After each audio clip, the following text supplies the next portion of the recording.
जय श्री कृष्ण। राधे राधे। आइए सुनते हैं भाद्रपद मास के दूसरे दिन की कथा।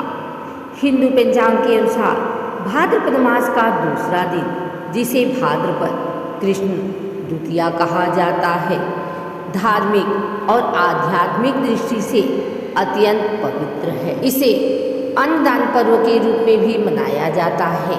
मान्यता है कि इस दिन किया गया पुण्य कर, स्नान, दान और व्रत मनुष्य को पापों से मुक्त कर देता है।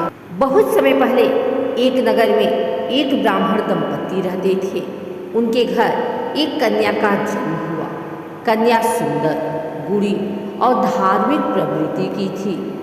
समय आने पर उसका विवाह भी एक विद्वान ब्राह्मण युवक से कर दिया गया, लेकिन एक बार मासिक धर्म होने के कारण अनजाने में उसने शुद्धाचार के नियमों का पालन नहीं किया।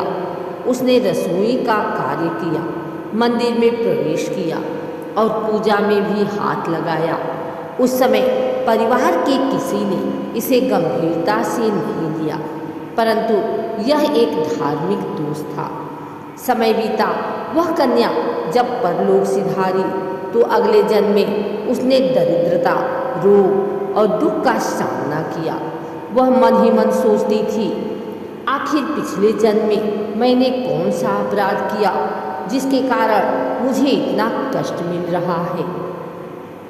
एक दिन उसकी मुलाकात एक महान ऋषि से हुई।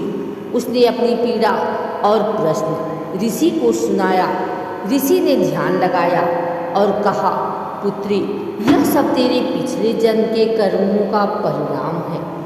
तूने मासिक धर्म के समय शुद्धाचार का पालन नहीं किया और ऋषियों के प्रति सम्मान में कमी की। इस दोष को दूर करने के लिए तुझे भाद्रपद मास की द्वितीया तिथि को सप्त ऋषियों का पूजन करना होगा और उपवास रखना होगा। कन्या ने ऋषि के बताए अनुसार व्रत रखा। उसने कश्यप, अत्रि, भारद्वाज, विश्वामित्र, गौतम, जमदग्नि और वशिष्ठ, इन सप्त ऋषियों का पूजन किया, स्वच्छ वस्त्र धारण किया और अन्नदान किया।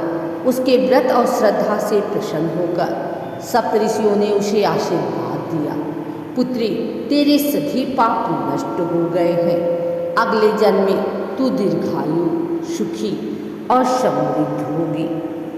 व्रत एवं पूजा विधि: प्रातः ब्रह्म मुहूर्त में स्नान करें और शुद्ध वस्त्र पहने।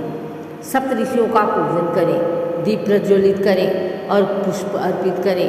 ताजे फल, अनाज और अन्न का दान करें। दिन भर उपवास रखें और कथा सुनें।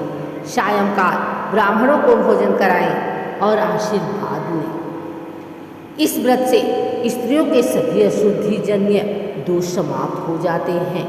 गृह में सुख शांति बनी रहती है और आने वाले जन्मों में भी शुभ फल मिलता है। यह व्रत न केवल पापों से मुक्ति देता है, बल्कि आत्मा को भी शुद्ध करता है।